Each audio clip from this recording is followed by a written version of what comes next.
Olá, amados, que bom, nós estamos aqui de volta para darmos continuidade ao estudo que nós começamos há alguns dias atrás, falando sobre os sinais da vinda de Jesus e os últimos acontecimentos. Especificamente, esse momento que a sociedade está vivendo, os países, as nações, inclusive o Brasil, e a questão da pandemia, o como isso tem sido, muitas vezes, uma perturbação social, se é que a gente pode dizer assim, e as pessoas começaram a fazer as relações que normalmente são feitas entre os sinais da vinda de Jesus, ou os sinais ou finais dos tempos e os últimos acontecimentos. E eu quero voltar aqui novamente para o Mateus capítulo 24.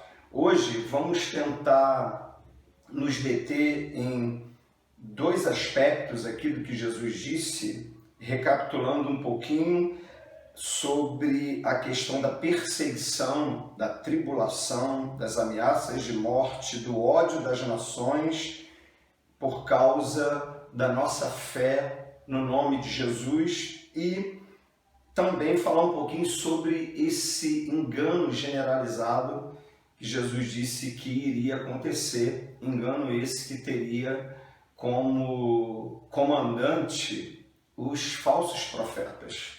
Mateus capítulo 24, versículo 10, versículo 9. Então sereis atribulados e vos matarão. Sereis odiados de todas as nações por causa do meu nome. Nesse tempo muitos hão de se escandalizar, trair e odiar-se uns aos outros. Levantar-se-ão muitos falsos profetas e enganarão a muitos. Então, no primeiro momento, eu quero voltar a compartilhar com vocês sobre esse tema, ou esse sinal, o sinal da perseguição, o sinal do ódio. Eu fiz algumas anotações, vamos tentar lembrá-las aqui, né? Queria que você pensasse comigo sobre como a gente pode interpretar isso que Jesus está dizendo. Jesus disse que nesses dias esses sinais seriam simultâneos, eles aconteceriam em grandes proporções, eles alcançariam um espaço geográfico muito mais amplo do que vem acontecendo até então na história, na interpretação desse tema, final dos tempos, a vinda de Jesus. E aqui Jesus está novamente dizendo que uma das coisas que irão marcar esses dias é o ódio desenfreado, a perseguição, a tribulação, a traição, que vai ser uma característica marcante desses dias. E eu venho pensando comigo até onde nós temos desenvolvido essa habilidade, essa estrutura emocional, essa estrutura de fé, de suportar a perseguição. Eu acredito que a gente tem ouvido um evangelho nesses dias de muita facilidade e nós não temos aprendido a habilidade de enfrentar as dificuldades da vida como uma oportunidade de demonstrar fidelidade, de demonstrar paciência, perseverança. E na realidade, toda a história do Novo Testamento, especificamente a história dos discípulos, a história do próprio ministério do Senhor Jesus, não foi uma história de facilidades, não foi uma história de portas abertas para sombra e água fresca. Não, as portas abertas do Evangelho eram portas abertas para se pregar a verdade da salvação e para se confrontar a estrutura social da injustiça, a estrutura do pecado, a estrutura de indiferença das pessoas. E isso incomodava não só o diabo, como incomodava todo um sistema. Por isso Jesus e os discípulos tiveram tantos enfrentamentos e tantas dificuldades.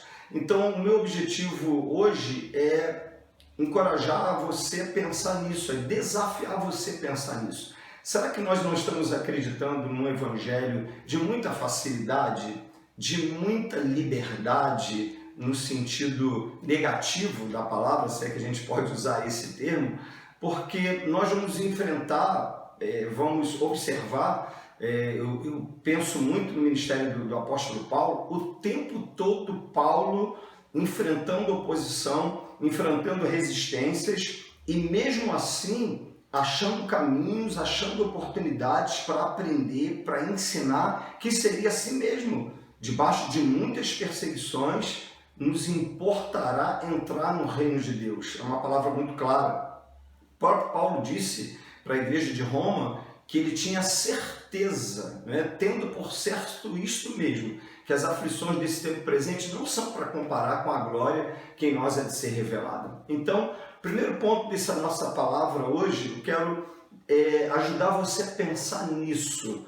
Até onde nós estamos prontos para morrer, se for necessário, pelo nome do Senhor Jesus. Porque, segundo a Bíblia, não é nenhuma vergonha ser abandonado, ser rejeitado, sofrer perseguição, ser de alguma forma odiado por causa do nome de Jesus. É o contrário.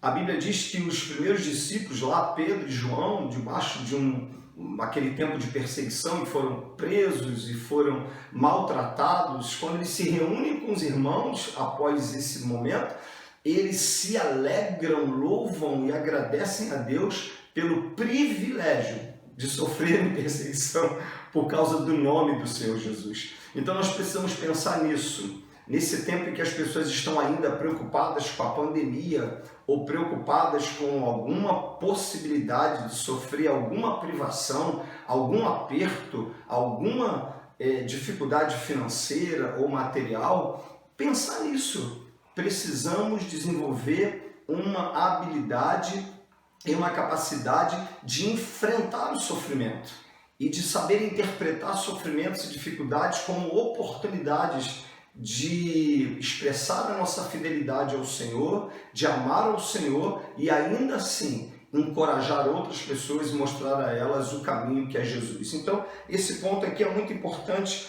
quero que você pense nisso. E logo depois, no versículo 11, Jesus está dizendo que se levantarão muitos falsos profetas e enganarão a muitos. Nós temos que ter esse cuidado, essa sensibilidade para poder pensar nisso e interpretar isso. Durante a história, nós temos visto o levantar de muitos falsos profetas, de enganos na interpretação do Evangelho, mentiras, a proliferação do engano, mas nesse momento aqui, Jesus está dizendo que os falsos profetas, eles enganarão muitas pessoas. Como eu disse, é certo que isso já vem acontecendo ao longo da história, mas nesse dado momento aqui, Jesus está dizendo que quando isso acontecer, será algo generalizado, que vai abranger muita gente, muitas nações. Mas o que eu quero que você pense comigo é como a Bíblia nos orienta em relação a isso. Se essas coisas já acontecem nesses dias, como nós devemos nos comportar? Paulo, dizendo a Timóteo, ele disse que nos últimos dias os homens vão buscar ouvir aquilo que lhes agrada e se desviarão da revelação verdadeira do Evangelho, da essência do Evangelho. O termo da língua portuguesa usa uma palavra, comichão nos ouvidos. Nós temos experimentado sim isso nesses dias. A dificuldade que as pessoas estão enfrentando em abraçar o Evangelho como ele é e o desejo de interpretar o Evangelho de uma forma que lhes favoreçam, de uma maneira que lhes agrade. Nós temos visto muita gente assim hoje. Jesus está dizendo que isso é um perigo, porque o Evangelho, queridos, ele é o que ele é na sua verdade. Então, no nosso próximo encontro, nós queremos discutir um pouquinho mais sobre isso com você. Os falsos enganos, as doutrinas de demônios, quantas pessoas estão sendo enganadas hoje pela pregação de um evangelho deturpado. Durante a semana, estude isso, se interesse por isso, porque se há uma coisa que Jesus quer que eu e você mantenhamos firme em nosso coração, é a verdade pura da sua palavra, que nos alimenta, que transforma o nosso caráter, que nos encoraja, que nos impulsiona para uma vida de amor e fidelidade a Ele. Então, que Deus te abençoe, que Deus renove você através do conhecimento, da leitura, do estudo da palavra, que o seu coração e o meu coração sejam purificados diariamente por essa palavra, que o próprio apóstolo Paulo disse que é como uma água que nos lava, que nos purifica e que nos traz refrigério. Senhor abençoe você e sua família. Até o nosso próximo encontro. Graça e paz.